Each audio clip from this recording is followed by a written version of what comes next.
The Turner Classic Movie Collection. There are a lot of movies in this collection. I mean, this is what installment, I've lost track, whatever installment of this watching every movie in the Turner Classic Movie Collection. I don't know how I get myself into these things, but let me tell you, as a movie lover, I am enjoying the heck out of this, and I'm not going to be done anytime soon. So, just to recap, I am watching or doing my best to, every movie in the Turner Classic Movie Collection. They have this on the streaming platform Max, and it being a streaming platform, they take old ones off and they put new ones on every month, which makes this an ever more difficult endeavor, but I'm not done yet, as I said. It's still fun, I'm still going, and I'm going through it backwards because that's me. I just can't do things normally, I guess. So, going through it backwards, I am up to the T's. Let's see what movies I have encountered over the last couple of months it has taken me to watch all the current amount of T's. Any T's they add after will be done in future videos. I won't forget them. Let's get right into it.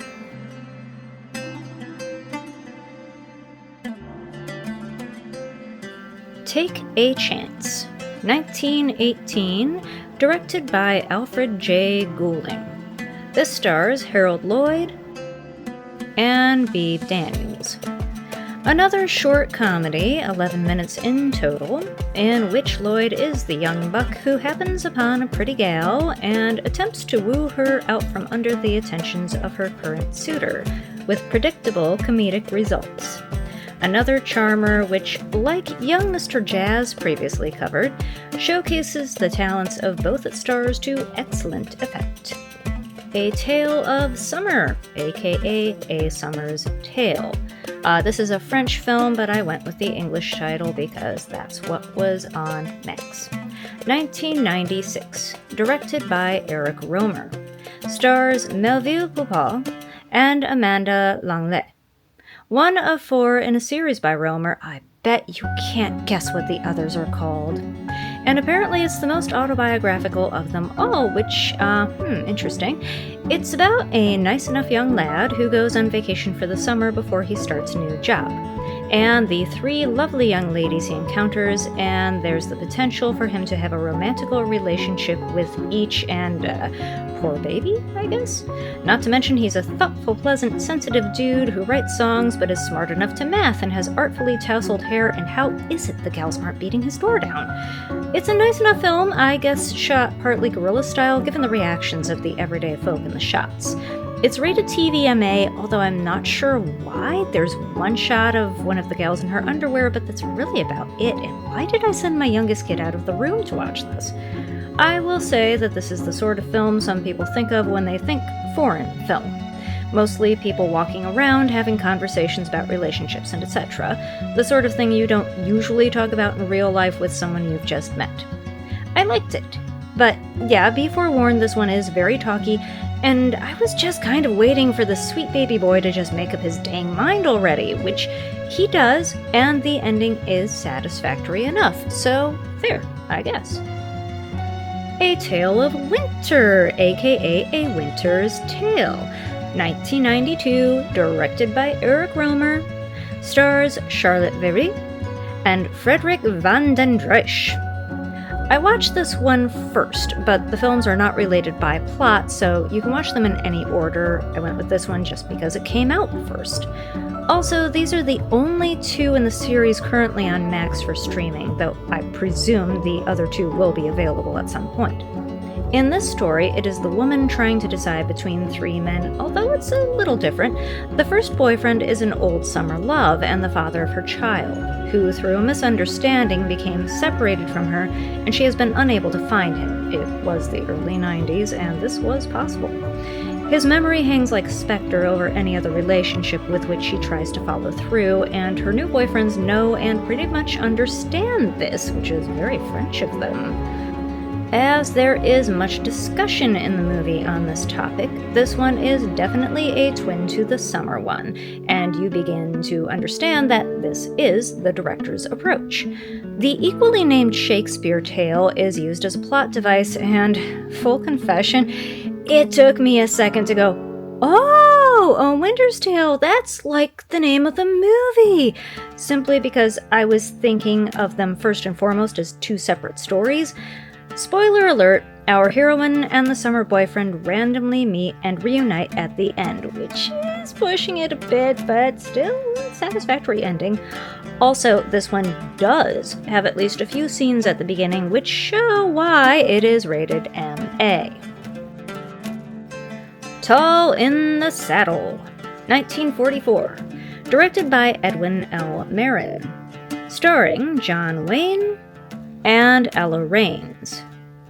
Okay, so this past particular month, Max got an influx of westerns for its TCM offerings, which was interesting as I've never been much for westerns. So many of them seem cut from the same pattern, especially ones from the 50s when they were cranking them out like crazy. More on that later. This one has Wayne as a cowpoke traveling the stage out west to fill a job offer, only to find on arrival that his would-be employer has been murdered, and he ends up working for a female lady-type person, Ella Raines, who I don't recall if I've ever actually seen her in anything, but she was fantastic, a tough cookie who is respected for the most part, also somewhat abrasive yet likable. I liked her acting, though there wasn't much else to distinguish this film as far as I was concerned. Tall Man Riding, 1955, directed by Leslie Salander, stars Randolph Scott and Dorothy Malone. Okay, so first of all, why don't we call the film exactly what it's about, because we can't think of an actual title. Anyway, here's one of those 50s westerns which the studios began cranking out as not only an effort to get the dimes of kids and particularly little boys, but it was also basically propaganda, casting the cowboy as a classic American hero and role model for said boys. Which really was funny when you think about it, as Scott, who began his career heading up anything from romantic comedies to war adventures, due more to his looks than his acting ability, was, according to most sources, a gay man. Most have heard about his early near-scandal as Cary Grant's roommate. Scott certainly does a serviceable enough job as the stand-up cow dude, and although I have trouble telling the main ladies apart, the plot keeps things interesting, as it starts off as a basic revenge story, but it throws in a couple of monkey wrenches as things prove to be not so cut and dry. So it was interesting enough for that. Otherwise, it's really only for fans of classic westerns. A Taste of Honey, 1961, directed by Tony Richardson, stars Dora Bryan and Rita Tushingham. Remember Victim, the 1961 film about a closeted gay lawyer and the gay community? I covered it in a prior video. Well, 1961 must have been the year in England for movies that pushed the heck out of the envelope, because this one, directed by Richardson, who also directed Loneliness of the Long-Distance Runner and Tom Jones, is about, get this, a young girl just fresh out of high school who ends up becoming pregnant by a newly met boyfriend. The said boyfriend happens to be black, and when he has to leave town, she finds consolation through her new gay friend. I mean, dang! All that is amazing on its own, and it's handled wonderfully. Like, not even for the time, just generally speaking. That said, the bones of the plot regard the girl and her single mother, portrayed by an equally frustrating and heartbreaking Brian. Their relationship is dysfunctional, but you can see how they care for each other. Although the mother probably should never have been a mother at all, she does not want her daughter to repeat her mistakes, but doesn't know how to break the cycle. The ending is ambiguous, which I don't always like, but the rest of the movie was good enough that I'll forgive it. Tea for Two, 1950, directed by David Butler, starring Doris Day and Gordon McRae. That rhymes. One of several, which was news to me, musicals starring these two. See the previously reviewed West Point Story, also directed by Butler. In fact, this came out around the same time as West Point, and Gene Nelson was a featured performer in both. This one is in color as opposed to the other, and is purportedly about the first performance of the famous 1920s stage show, No No Nanette. However, for being set in the 20s, there were an awful lot of discrepancies in hairstyles and clothing, at least for the women, which drove me up the wall. Singin' in the Rain was just 2 years later, and it did it much better. It also features Billy DeWolf, who I have never seen in anything, but his character was supposed to be somewhat of a ladies' man who was stringing along several women at once. And yeah, okay. Because even in a 50s movie, this was so obviously a gay man that there's just no way. Apparently, this film was the start of a close friendship between him and Day, which is kind of lovely. Also, Eve Arden is in this one, and that instantly elevates any film. Other than that, run-of-the-mill musical. Quite excellent choreography, which is good as there are a lot of dance numbers. Exhausting but masterfully accomplished, if a little too polished, and for the most part, definitely not of the time. Interesting if you're a musical fan, otherwise there's probably not much to see here. Teen Wolf, 1985, directed by Rod Daniel, starring Michael J. Fox and Susan Ursitti. I remember watching just a bit of this as a kid, but I don't think I ever watched the whole thing, which is just as well because some parts are not appropriate for children. It's a charming 80s comedy, and made me consider just how off-the-wall so many 80s movies are. Like, just pretty much any weird idea that you wanted to make into a movie could happen, if you were a white male, but that kind of goes without saying. In this film, Fox, wolf, discovers he's a werewolf by genetics and can turn into one at any time, although he doesn't always have control over the process. This leads to him accidentally turning into one on the basketball court, which in turn leads to him becoming a better player and to new popularity at school, which is pretty much as far as it goes. Like, where are the news cameras? The government? The E.T.-style scientists? Yeah, logic doesn't apply here. It's just a fun 80s comedy. Very 80s. I don't know if some things have aged well, but overall it still works. I especially like Jay Tarses as the basketball coach, who really shouldn't have the job at all. His motivational speech is a real highlight. The Terror of Mechagodzilla, 1975. Directed by Ishiro Honda, starring Katsuhiko Sasaki and Tomoka Ai. I think I missed something because according to the dialogue, well, the subtitles, this one picks up after another Godzilla movie featuring the mechanized one, but fortunately I did not have to watch that in order to understand this, not that I was especially worried about that. Basically, a scientist and his daughter, who is a cyborg brought back from the dead several times, have withdrawn from society in order to work on a bioengineered monster known as Titanosaurus, who is so freaking cute. Also, space aliens are in cahoots with the scientist and have pretty much taken over the operation. Their aim is to salvage Mechagodzilla in order to use both creatures to take over the world and destroy the human. Makes sense so far.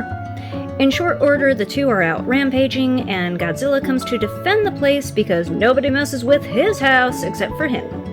It's some pretty kick-butt rampaging too, even if Titanosaurus's moves are a bit weird, but Mecha's got some rainbow lasers, which totally makes up for it.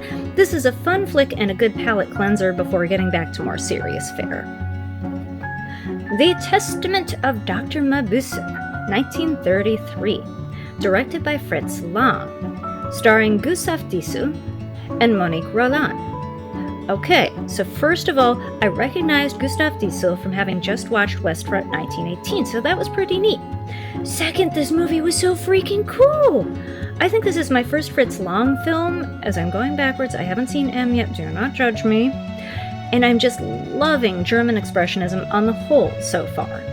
This is a neat little movie about a secret plot purportedly led by an insane doctor who hires criminals and puts people under his thrall, although he's also dead. Okay, I had a little trouble following it, but it's one of those types of stories that you just go with. The lovers who rebel against the villainy, and the dogged policeman who unravels it all.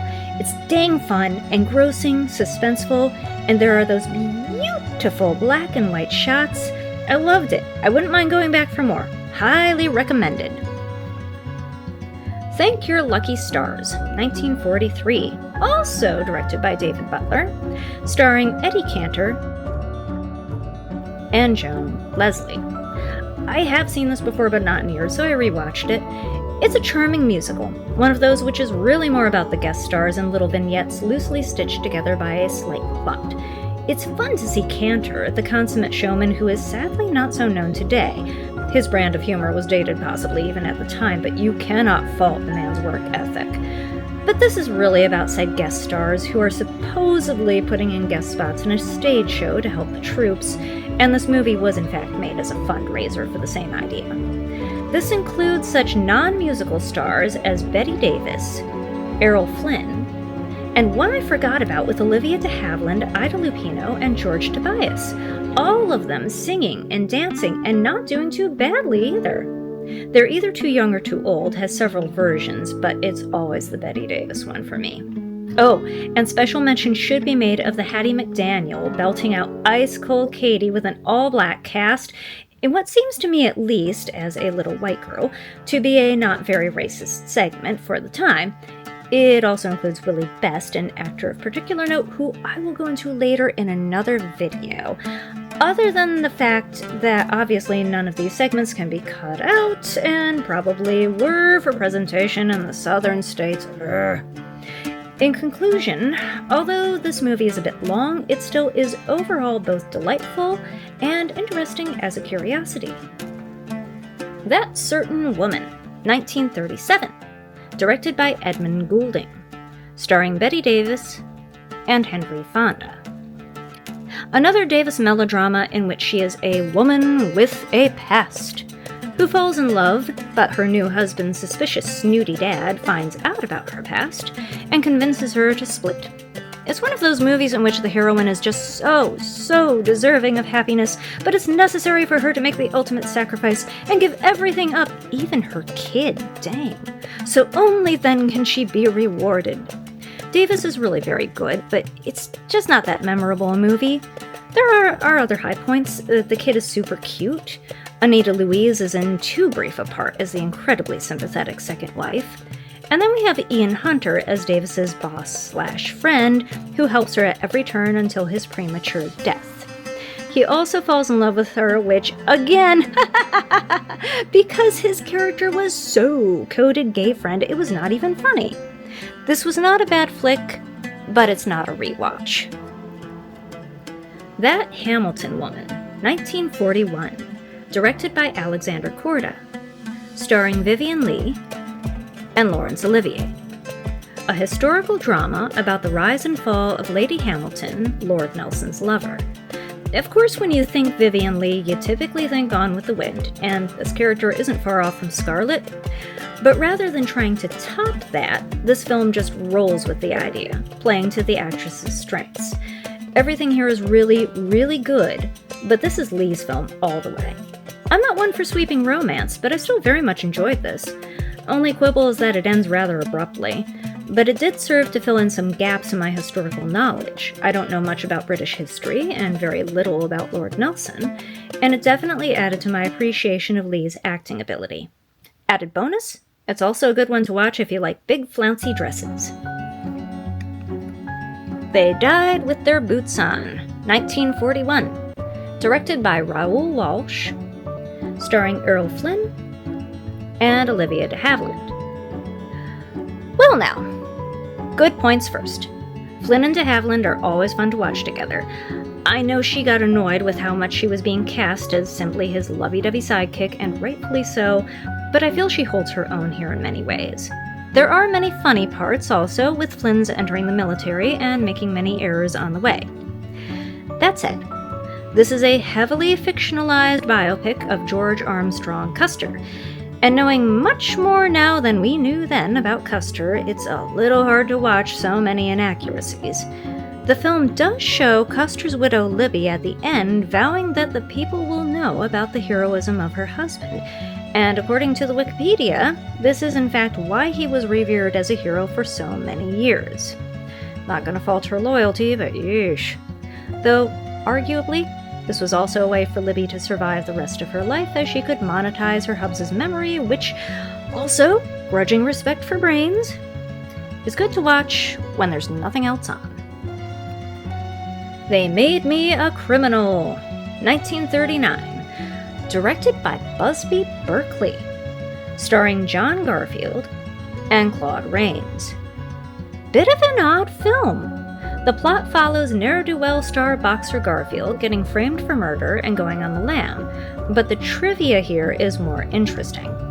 First off, seeing that it was directed by Berkeley was an attention-getter, given as it's one of his rare non-musical films. Then we have Ann Sheridan getting top billing when, spoiler alert, her character dies fairly early on. The main love interest here is Gloria Dixon, who I had never heard of, but she passed away 6 years after this film came out. And she was married to that Studio Golden Age makeup family member Perk Westmore. The more you know. This also features the Dead End Kids, fresh off their 1937 introduction as a group, and who also had difficulty breaking out of that mold for the rest of their careers, which is so unfortunate.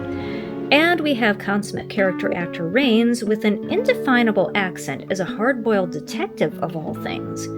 Another film that is not great, but is by no means bad, and is interesting as a curiosity. The Thief of Baghdad, the 1940 version, directed by, again, Alexander Korda, starring Conrad Veidt and Sabu. Okay, so, wow, this is a remake of the Douglas Fairbanks Sr. Silent, as I said, and does it bring it? Now, I'm not overlooking the fact that you have a few white actors going brownface, not cool, but also by no means unheard of at the time. What we do have is an actual brown actor in a leading role, in which he gets respect and is treated like an equal, or as close as you could get at the time.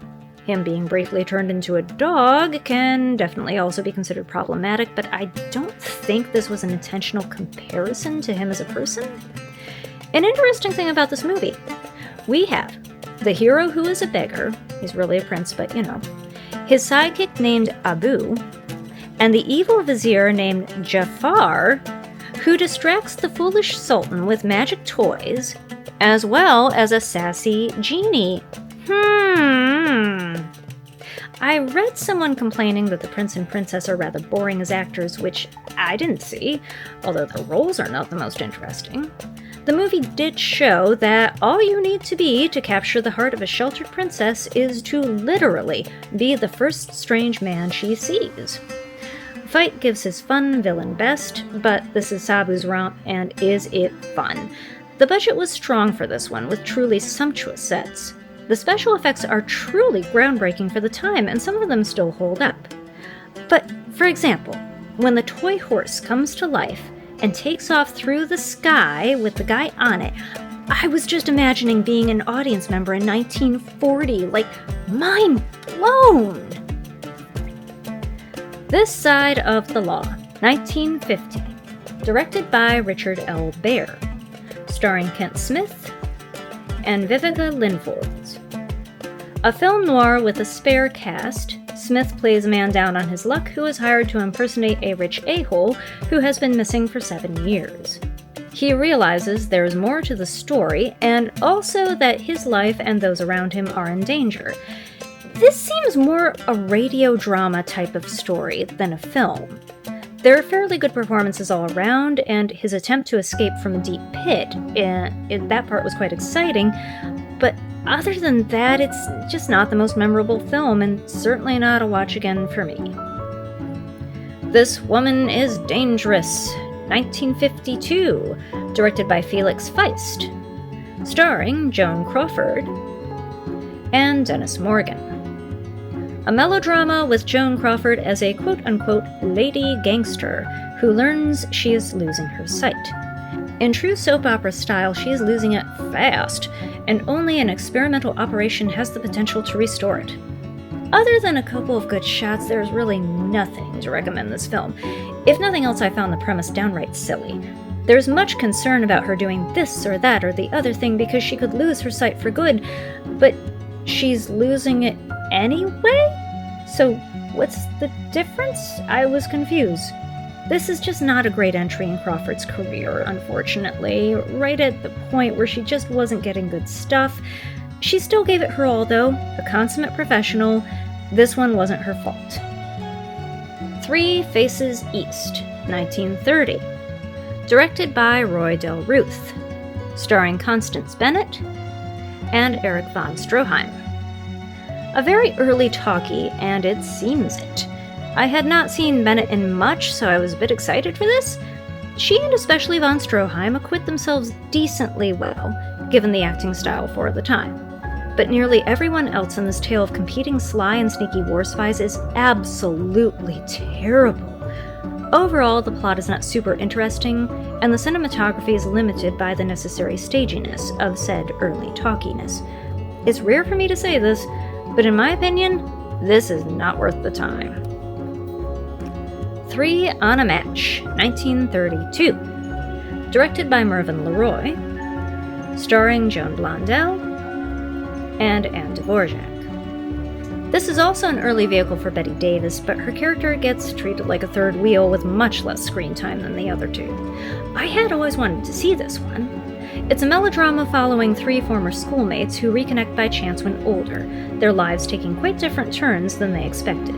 Definitely a pre-code film, with Dvorak's character going down a deep, dark path of alcoholism, drug use, child neglect, and eventual doing away with herself. It's for noble reasons. It gives her character a bit of redemption, but still, it's not right. Like many pre-codes, it's not a great movie, but it's an interesting example of what the studios at that point weren't afraid to tackle. There's also an absolutely adorable kid, and I never thought I'd say this, but the real standout here is William Wellman as Dvorak's husband, a supportive, thoughtful, caring man who truly wants the best for his wife and son. Like, that's someone who you can root for. 3 Strangers, 1946, directed by Jean Negulesco, starring Geraldine Fitzgerald, Sidney Greenstreet, and also Peter Lorre as the strangers of the title. This also features a very stylishly handsome pre-Batman series Alan Napier, and Joan Loring, who I hadn't heard of prior to this, but I mention her because she, Greenstreet, and Lorre also starred in another film, The Verdict, from the same year, and I'll go into that one in a future video. In the vein of Tomorrow is Another Day, which I'll cover later on, this one is film noir and post-war, which may account for the fact that none of the main characters are sympathetic. I found Greenstreet's character particularly interesting, as he's less confident and more kind of trodden upon by circumstance, even if he brings it on himself, than a lot of his regular characters. Fitzgerald's character is straight up cray-cray, at one point burning her estranged husband with a cigarette because he won't return her advances. True to the time, none of these people gets a happy outcome, but I found it very neat that they were all the main characters as well, not anyone close to a hero in the bunch. This is a tidy little story good for a rainy afternoon. The Threepenny Opera, 1931, directed by G.W. Pabst, starring Rudolph Forster and Carla Nehr. Pabst also directed Westfront 1918, which I've covered previously. Like that film far better than this. I've heard of Threepenny Opera, of course, it being the birthplace of that continually resurfacing earworm, Mac the Knife. Mac Tonight, the McDonald's ad campaign starring Doug Jones, came out when I was a kid and was my first taste of this song. Naturally, there are many songs, and all of them sounded the same to me. Sadly, I was very underwhelmed also by the plot, which, much in the style of the time, just kind of jumps right in, with Forster briefly pursuing Nehr, and suddenly they're in love and getting married, and I'm like, huh? Did I miss something? It's heralded by many critics as being a harsh look at the criminal underworld of the time, but I felt that other films did that to better effect. Despite there being some beautiful camera work, this one just didn't get me. It was neat to see Lottie Lenya in a supporting role, who I've heard of but never seen or heard. Again, even her song sounded just like everything else, and I didn't see the big deal. Though I'm willing to give her another chance, maybe something else might show off her talents to better effect. Throne of Blood, 1957. Directed by Akira Kurosawa, starring Toshiro Mifune and Isuzu Yamada. This starts with two soldiers returning from war through the misty forest at night, and they encounter a spooky old woman who predicts their future involving their rise and fall and potential demise. And I was unfamiliar with this movie, but this is the point where I went, holy shnikes, it's Macbeth! Which it is, and it works really well. I know Kurosawa was a big Shakespeare guy, and I love that too. It just shows that stories can transcend time and place and race and ethnicity and cultural differences, because in the end, we're all just humans trying to get along in this crazy world. Whew! Watch this one. It's good. Through a Glass Darkly, 1957. Directed by Ingmar Bergman.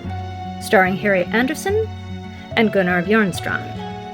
Also with Bergman mainstay Max von Sydow. It's a very Bergman film indeed, says the expert who has by now seen, checks notes, a whole 3 of his films, that's right, with striking cinematography, excellent performances, and deep layered dialogue, which is both about the small family of characters and about life as a whole. This one follows Anderson, who is in turn the daughter, wife, and sister of the other 3 main characters, and her knowledge of and struggle with her ever-increasing mental health issues. This movie also has very definite reference to off-screen incest, so be aware of that. It is an excellent film in many respects, but also very hefty in the issues it takes up and doesn't flinch about facing them. Gird your loins before going into this one.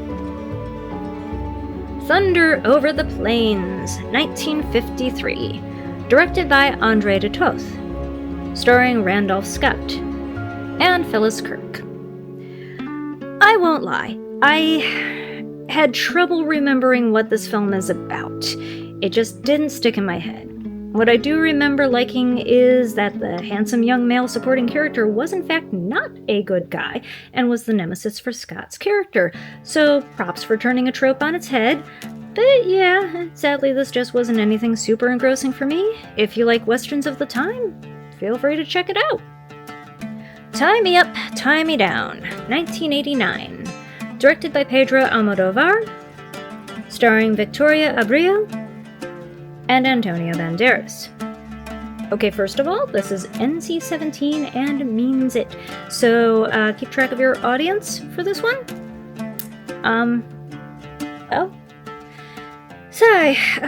I've never seen any of Almodovar's films, but I've heard good things and I was excited. Over-sexualized movies are not really my thing. Overusage of pretty much anything can be just too much, I feel, but if there's good reason for it to be part of the plot, then hey. This was a good movie, which paced along excellently for the most part. It is about a mental patient who is released from the hospital sooner than he should be. He immediately tracks down a film actress who is the subject of his current obsession and kidnaps her, explaining to her his theory that they should be in love, get married, and have children. I spent the entire thing rooting for her to escape and cheering when he got his butt beat in the streets. And then, the ending. She falls in love with him. She falls in love with him. What the? Good God, Stockholm Syndrome much? No, this is not the ending you go with. No, God, disappointment. Yes, so much disappointment. Time Bandits, 1980, directed by Terry Gilliam, starring Craig Warnock and David Rappaport. This also has a star-studded cast, but really Warnock as the boy and Rappaport as the leader of the Bandits do much of the main work, and they tend to get overlooked by the Google at least. It's a typically Gilliam film, a comedic sci-fi fantasy with a lot of unusual effects and elements and a large cast. In this film, a young lad goes on a journey through time and space with a group of diminutive fellows who are trying to escape the Supreme Being after stealing from it. A fun and engrossing little film, although the ending doesn't really... What exactly is that ending anyway? It doesn't seem like the kind of film with an existential non-ending. This isn't exactly the 400 Blows, or at least I don't think so. I haven't watched that yet. Other than that, it's good fun. Time Without Pity, 1957, directed by Joseph Losey, starring Michael Redgrave and Ann Todd. A film with promise. It follows the estranged father of a young man who is on death row, with the young man's execution coming in 24 hours. The father goes on the hunt to find clues to his son's innocence, fighting his own alcoholism along the way. I just feel the execution of the film was lacking. It could have used just a bit more of the ticking clock underlying everything. The most frustrating part was seeing the hero, father, succumb to his alcoholism partway through, given how this takes time away from his goal. But then perhaps this underlines the frustration that's a part of those with and those observing conditions like this one. The fact that the temptation is strong enough that he can't say no even in the face of such horrible consequences.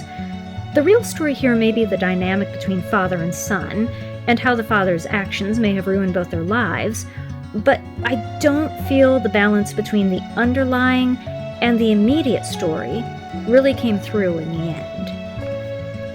The Times of Harvey Milk, 1984, directed by Rob Epstein. This is a documentary about Harvey Milk's rise to public office and the senseless assassination that ended both his and Mayor George Moscone's lives. This was incredibly sympathetic and fascinating. I have not watched the Sean Penn movie, and only know that Milk was killed, not that the mayor was as well, or that the mayor was an ally. Not only that, the person who killed them both was... Well, if you don't know, look it up, or better yet, watch this for yourself. It's a fantastic bit of history that more people in general should know about. The Tin Drum, 1979, directed by Volker Schlondorf, starring David Bennett and Mario Edorf. Described on Wikipedia as a magical, realistic, dark comedy anti-war adaptation of a novel, which is a mouthful, but is pretty accurate. Again, this one is not rated NC-17, but for some scenes it might as well be, so watch who's watching. The film follows Oscar, who is intelligent right from gestation, and narrates his own birth. At age 3, he makes the conscious decision to stop growing as a silent protest against all the horrible behavior he sees from grown-ups. The movie goes along with him as the rest of his life plays out against the backdrop of World War II and the Nazis taking over his homeland. It's darn good, if long, and weird as heck. Much respect. To Please a Lady, 1950, directed by Clarence Brown, starring Barbara Stanwyck and Clark Gable. Gable is a race car driver, Stanwyck is the journalist who engineers his downfall, then they fall in love. It's pretty much it. It's a fairly run-of-the-mill film, and I really didn't get the supposed chemistry between the two. Were they hoping star power would make up for it? The neat thing about this that I found were the stunt drivers. Joey Chitwood was a professional stunt driver and did the driving for Gable in this movie. Again, the more you know. Tokyo Story, 1953, directed by Yasujiro Ozo, starring Chishu Ryu and Setsuko Hara. A couple come from the country to visit the certain grown children of theirs that happen to live in the big city. It's an emotional journey, as you see how glad the parents are to see their children again, even though their children are so busy they hardly get to actually see them. For the most part, their children push them aside and treat them as a liability. Even after the mother passes away, there's a brief reckoning as the kids, grown kids, realize what they have lost, but soon they're slipping back into their old routines in no time. Hara's character, a daughter-in-law whose husband passed away in the war, is the only one who attempts to treat them with the respect they deserve, even though she has her own issues going on, and also doesn't have the capacity to do as much as they deserve, and even she may want to be more selfish, but at least she realizes her familial obligations. It was great to see Ryo and Hara again. They're in the next movie, which I watched first. In fact, several actors from that film are in this one in different roles. Was this a thing for Ozu films in general? I'm looking forward to finding out. I really like this one. Tokyo Twilight, 1957, directed by Yasujiro Hara, starring Chishu Ryu and Setsuko Hara. Again. So, I had heard much about Ozu's films, and I wasn't disappointed. The famed, quote, full frontal, unquote, shots are on full display and work to great effect. This was a really tough story given the time, with the younger sister of a family getting pregnant by her boyfriend, who she then can't track down. Her and her older sister both also come across their mother, who left the family when the youngest was still a baby, and they try to grapple with all that this entails. It's a gripping and emotional watch, no doubt, and all the performances are solid as heck. Loved it. watch it. Tom Jones, 1963, directed by Tony Richardson, starring Albert Finney and Susanna York. I have never seen Albert Finney when he was young. I've heard much about this movie, but this is my first watch. It's about the life of the title fellow, his journey from a poor lad to a man of means, and his conquests with the ladies along the way. It's a bawdy comedy which is still ribald enough to this day to not make this one for the kiddies. Also, it was groundbreaking in its approach to comedy, fourth wall breaking, and movie making in general, and the story is engaging enough, but somehow it just didn't hook me, and I have no need to watch it again. That said, it was a treat to see not only young David Warner, but David Tomlinson in something other than Disney. I always loved that dear fellow. Tomorrow is Another Day, 1951, directed by Felix E. Feist, starring Steve Cochran and Ruth Roman. A gent gets out of prison and encounters a woman who frames him for murder while he is unconscious. When he comes to, he thinks himself guilty, and they go on the run together, falling in love along the way. This one is a bit unusual, especially for the time, as the two main characters do bad things, but it is shown that, as far as they're concerned, they have good reasons, and at the end, they get a happy ending. Amazing! This is a higher-end B picture, and it's really actually pretty decent. I'd give it a look if you're so inclined. Tonight or Never, 1931. Directed by Mervyn LeRoy, starring Gloria Swanson and Melvyn Douglas. A romantic comedy in which an opera singer mistakes an ardent fan for a gigolo, but falls in love with him anyway, after many charmingly hilarious encounters. A note of caution. The charmingly hilarious is to be taken with a grain of for the time in which it was created, as at least one of their encounters involves her coming to his room alone, his realizing what she thinks he is, and his deciding to pretend to put the moves on her just to prove what a bad idea it was for her to come to his room alone. And that part didn't age so well, but it was also a common trope of films of the time. Moving on from that. This was the first film in which I had seen Swanson. No, I haven't seen Boulevard yet, don't judge me. And also, it was the first film ever for Melvyn Douglas. Reviews of the film I read online had most viewers saying that it was unbelievable for Swanson to play an opera singer, and that there was too much dialogue. Well, those viewers are absolutely wrong, and my opinion is totally right. First, who cares if she's playing an opera singer? It's called acting, and she had to do no singing on screen. Second, yes, it was a bit talky, but I personally loved the dialogue. It was sharp, sparkling, and delightful. Both leads did a fantastic job, as did the supporting actors. Shout out to the character of her manager, a wonderfully supportive fellow. You may have clued in that I love the supportive supporting actors. Do track this one down and give it a shot. Trail of the Pink Panther, 1982. Directed by Blake Edwards. Starring Joanna Lumley and Robert Loggia.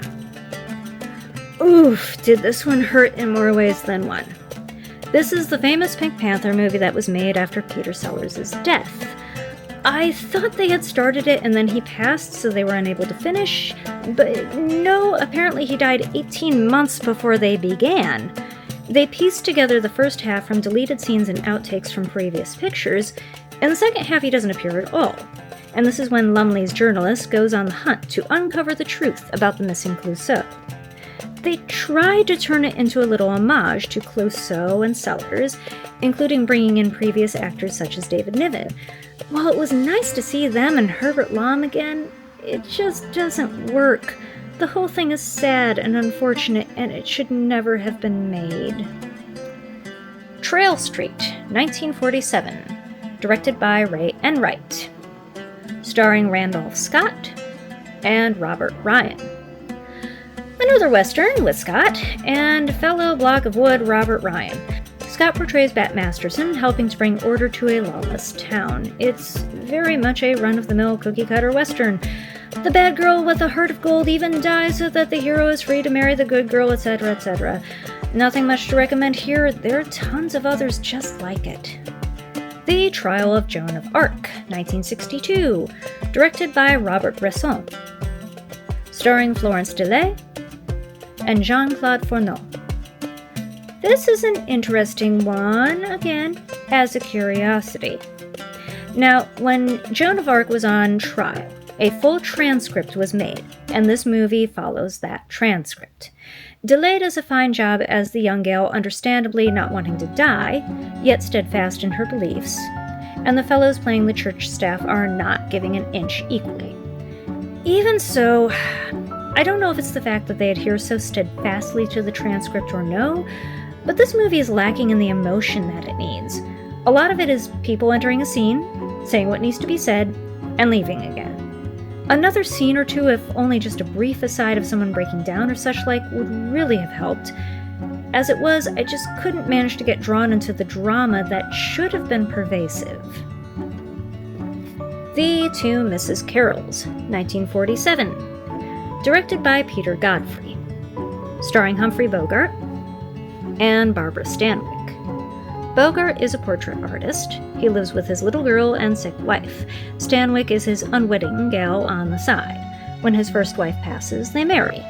It's not long before another woman, Alexis Smith, enters the picture, and Stanwyck starts getting ill. This movie is one big missed opportunity.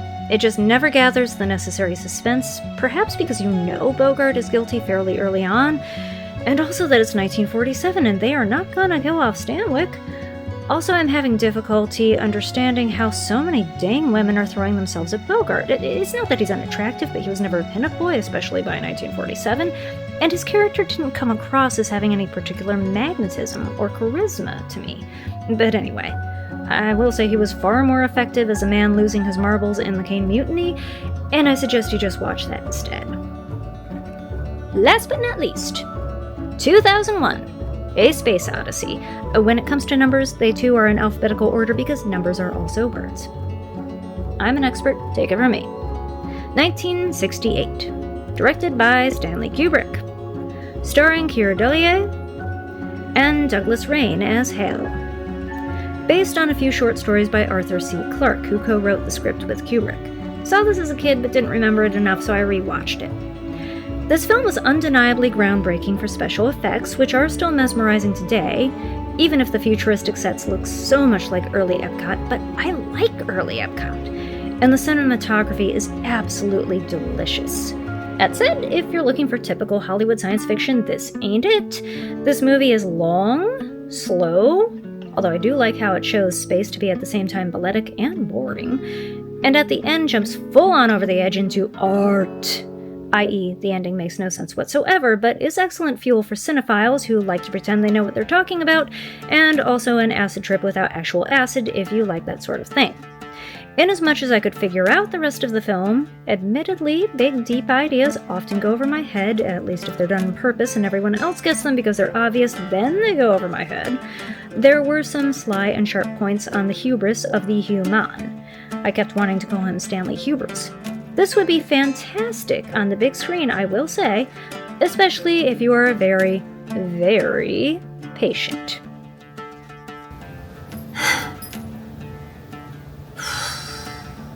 I don't know about you, but I'm exhausted. That was a lot to go through. A lot of movies, and I mean, well, it did take longer to watch them than to go through them, but, well, it was fun. I am a giant film nerd, and I do enjoy my movies, and I'm really loving doing this.